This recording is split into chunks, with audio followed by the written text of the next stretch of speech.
to have you here Yes, as always. So Thank you. Let me start with the FBI and the email investigation. What is new there that causes a new look at this?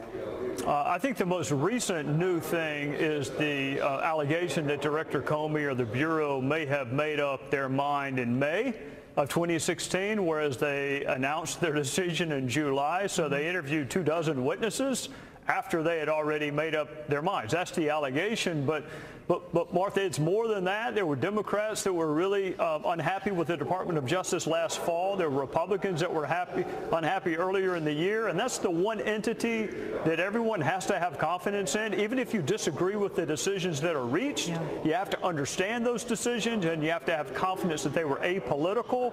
So Chairman Gillette and I came up with really 6 questions that we think are pretty evenly divided in terms of what Democrats want to know and what Republicans, and the Department of Justice is not above scrutiny, and they're not above review. I have great respect for them, but they're not above scrutiny. In 2016, in my opinion, left a lot of unanswered questions for the department. Yeah, I know one of those is why the Hillary Clinton investigation was discussed and the Trump investigation in terms of the possibility of Russian collusion was not discussed. But in terms of what you just mentioned and the political aspect of this, is there any evidence that Loretta Lynch made a phone call, that she asked anyone before she took that meeting with Bill Clinton on the tarmac?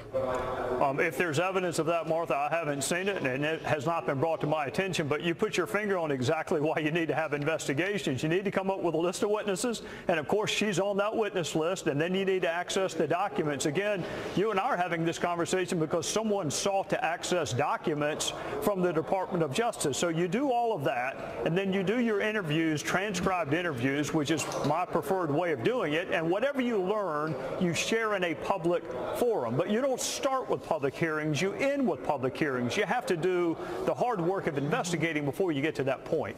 And in terms of that, do you expect that you will have access to anyone at the FBI who may have been privy to the writing of the Jim Comey draft when he started to put that together 2 months before reaching his conclusion about Hillary Clinton? Well, that's a really good question, and that's going to be up to the Department of Justice. And so far, in some instances, we have gotten no better cooperation from the current Department of Justice than we did their predecessor. So that remains to be seen, whether or not the Department of Justice is cooperative. I would remind them of this. Congress created them, Congress funds them, and no entity is above oversight. I get oversight done on me every 2 years for sure, and more frequently than that, the Department of Justice is not above having to explain the decisions they reach or do not reach. And it doesn't have to be adversarial, but so far it's been really difficult to get information from this Department of Justice, and I would recommend that they change that posture. That's interesting. Here's Hillary Clinton and her reaction to the reopening of these 2 investigations. I would say it's the same baloney they've been peddling for years, and there's been no credible evidence by anyone. In fact, it's been debunked repeatedly and will continue to be debunked. She and others, other Democrats on the Hill, Representatives Cummings and Representative Conyers, are both suggesting that this is just, haze being thrown at the Russia investigation in an effort to distract from the Trump investigation. Well, I would tell Secretary Clinton and Mr. Conyers and Mr. Cummings, Republicans don't get to write the headlines. We don't get to decide what the media covers and what they don't cover.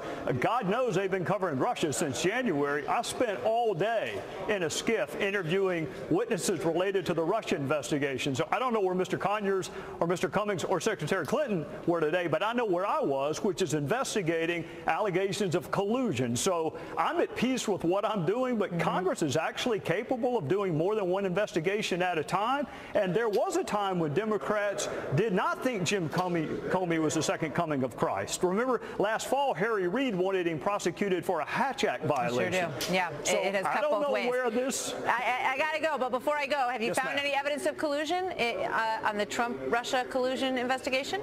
Well, I'm going to be really careful not to do what I think the Department of Justice did, which is draw a conclusion before the end of the investigation. It's still ongoing.